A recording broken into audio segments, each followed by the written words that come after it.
Hi friends, ಹೇಗಿದ್ರೆ ಎಲ್ಲರೂ? ಮಾನ್ಸಾಸ್ kitchen ವ್ಲಾಗ್ಗೆ ಸ್ವಾಗತ. ಸುಮಾರು ದಿನ ಆದಮೇಲೆ ನಿಮಗೆ ಅಡುಗೆನ ತೋರಿಸ್ತಾ ಇದ್ದೀನಿ ನಾನು. ಇವತ್ತೇ ಸಾಂಬಾರು ಜೊತೆಗೆ 2 ಥರದ ಪಲ್ಯ, ಅದಕ್ಕೆಲ್ಲ ರೆಡಿ ಮಾಡ್ಕೊತಾ ಇದ್ದೀನಿ ನಾನು. ಟೊಮೆಟೊನೆಲ್ಲ ಕಟ್ ಮಾಡ್ಕೊತಾ ಇದ್ದೀನಿ ಡೈರೆಕ್ಟಾಗಿ ಕುಕ್ಕರ್ಗೆ. ನಮ್ಮನೇಲಿ ಹೀಗೆ ನಾವು ಕಟ್ ಮಾಡೋದು ಇಡ್ಗೆ ಮಳೆಯಲ್ಲಿ. ನೋಡಿ, ಬೀನ್ಸ್ ಪಲ್ಯಕ್ಕೆಲ್ಲ ರೆಡಿ ಮಾಡಿ ಇಟ್ಟಿದ್ದೀನಿ ಒಂದು ಸೈಡು. ಇನ್ನೊಂದು ಸೈಡು ಎಲ್ಲ ಸಾಂಬಾರಿಗೆ ತರಕಾರಿನ ಕಟ್ ಮಾಡ್ಕೊತಾ ಇದ್ದೀನಿ. ಅವತ್ತಾರ ನೋಡಿ ಯಾವ ರೀತಿ ಆಗಿದೆ, ಎಲ್ಲ ಆ ಕಡೆ ಈ ಕಡೆ ಎಲ್ಲ ಹೊರ್ಕೊಡ್ಬೇಕಿದೆ. ಇನ್ನೊಂದು ಸೈಡು ಬೆಂಡೆಕಾಯಿನೂ ಇದೆ, ಅದಕ್ಕೂ ಪಲ್ಯ ಮಾಡ್ಕೋಬೇಕು. ಸುಮಾರು ಜನ ಇದ್ದಾಗ ಸ್ವಲ್ಪ ಜಾಸ್ತಿನೇ ಮಾಡಬೇಕಾಗುತ್ತಲ್ವ, ಅದಕ್ಕೋಸ್ಕರ 2 ಥರ ಪಲ್ಯ ಇವತ್ತೆ. ಇದು ಮಧ್ಯಾಹ್ನದ ಅಡುಗೆ. ಇದು ನೋಡಿ, ನಾನು ಮನೆಯಿಂದ ತಗೊಂಡು ಬಂದಿರೋಂಥ ಕಾಯಿ ಟೊಮೆಟೊದು.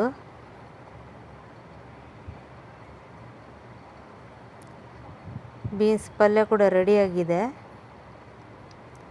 ಈ ಕಡೆ ನಾನು ಸಾಂಬಾರಿಗೆ ಬೇಳೆಯನ್ನು ಬೇಯಿಸ್ಕೊಂಡಿದ್ದೀನಿ, ಟೊಮೆಟೊ ಜೊತೆಗೆ ಬೇಯ್ತಾ ಇದೆ ಬೇಳೆ. ಒಂದೊಂದಾಗಿ ರೆಡಿ ಮಾಡ್ಕೊಳ್ತಾ ಇದ್ದೀವಿ ಅಡುಗೆನ.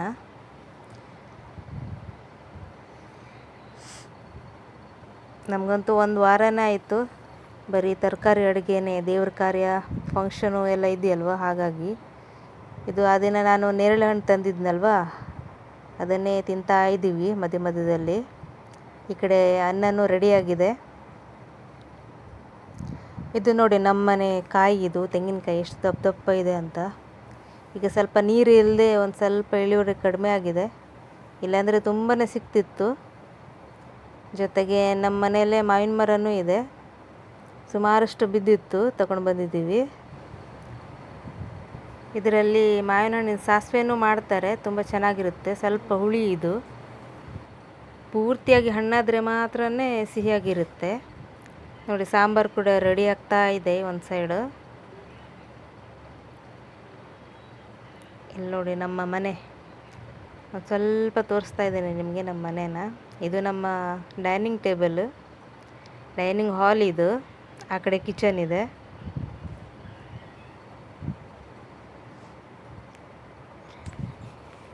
ಈಗ ನಾನು ರಸನ ಮಾಡೋದಕ್ಕೆ ಬಂದಿದ್ದೀನಿ.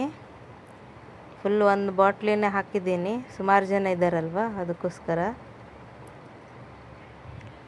ಅದರಲ್ಲೇ ಕ್ವಾಂಟಿಟಿ ಎಲ್ಲ ಬರೆದಿರ್ತಾರೆ, ಅದೇ ಪ್ರಕಾರವಾಗಿ ನಾನು ಮಾಡ್ತಾಯಿದ್ದೀನಿ. ಎಷ್ಟು ಗ್ಲಾಸ್ ನೀರು, ಎಷ್ಟು ಗ್ಲಾಸ್ ಜ್ಯೂಸು, ಆಮೇಲೆ ಎಷ್ಟು ಸಕ್ಕರೆ ಬೇಕು ಎಲ್ಲದನ್ನು ಅದರಲ್ಲೇ ಬರೆದಿಡ್ತಾರೆ. ಅದೇ ರೀತಿ ಮಾಡ್ತಾಯಿದ್ದೀನಿ ನಾನು. ಬೇಸಿಗೆಗಾಲದಲ್ಲಿ ಏನಾದರೂ ಮಧ್ಯ ಮಧ್ಯದಲ್ಲಿ ತಂಪಾಗಿ ಕುಡಿಬೇಕು ಅನಿಸುತ್ತಲ್ವ, ಆವಾಗ ಈ ರೀತಿ ಮಾಡ್ಕೊಂಡು ಕುಡಿತಾ ಇದ್ದರೆ ಆರಾಮ್ ಅನಿಸುತ್ತೆ. ನಮ್ಮ ಮನೆ ಒಂದು 15 ಜನ ಇದ್ದೀವಿ, ಅವರಿಗೆ ಎಷ್ಟಾಗುತ್ತೋ ಅಷ್ಟು ಮಾಡ್ತಾಯಿದ್ದೀನಿ.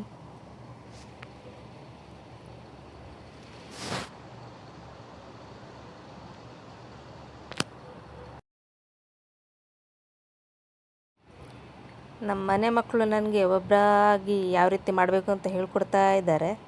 ಅದೇ ರೀತಿ ನಾನು ಮಾಡ್ತಾ ಇದ್ದೀನಿ. ಈ ರೀತಿ ಮಾಡು, ಆ ರೀತಿ ಮಾಡು ಅಂತ ಹೇಳ್ತಾ ಇದ್ದರು. ಏನು ನೋಡಿ, ಜ್ಯೂಸ್ ಕೂಡ ರೆಡಿ ಆಗ್ತಾ ಇದೆ. ಮಕ್ಕಳಿಗೆ ಜ್ಯೂಸ್ ಅಂದರೆ ತುಂಬಾ ಇಷ್ಟ ಅಲ್ವಾ. ಮಾಡ್ತೀನಿ ಅಂದ ತಕ್ಷಣ ಫುಲ್ ಬಂದು ಸುತ್ತಲೂ ನಿಂತ್ಕೊಬಿಡ್ತಾರೆ, ಮಾಡೋದಕ್ಕೆ ಖಾಲಿ ಆಗಿಬಿಡುತ್ತೆ ನೋಡಿ. ಇದಕ್ಕಂತೂ ಒಂದು ಅರ್ಧ kg ಸಕ್ಕರೆನೇ ಹೋಯಿತು, ಅಷ್ಟು ಹುಳಿಯಾಗಿತ್ತಿದು. ನೋಡಿ, ರೆಡಿ ಆಗಿದೆ ಜ್ಯೂಸು. ಎಲ್ಲರಿಗೂ ಕೊಟ್ಟು ನಾನು ಕುಡಿತಾ ಇದ್ದೀನಿ.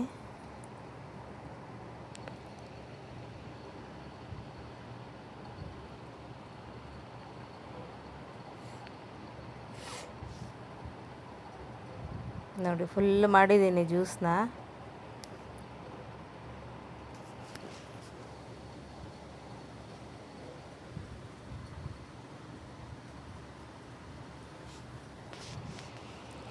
ಎಲ್ಲ ಮಕ್ಕಳಿಗೂ ಹಾಕ್ಕೊಡ್ತಾ ಇದ್ದೀನಿ. ಸ್ವಲ್ಪನೇ ಮಕ್ಕಳಿಗೆ, ಆಮೇಲೆ ಮತ್ತೆ ಕುಡಿತಾರೆ ಅವರು, ಅದಕ್ಕೋಸ್ಕರ.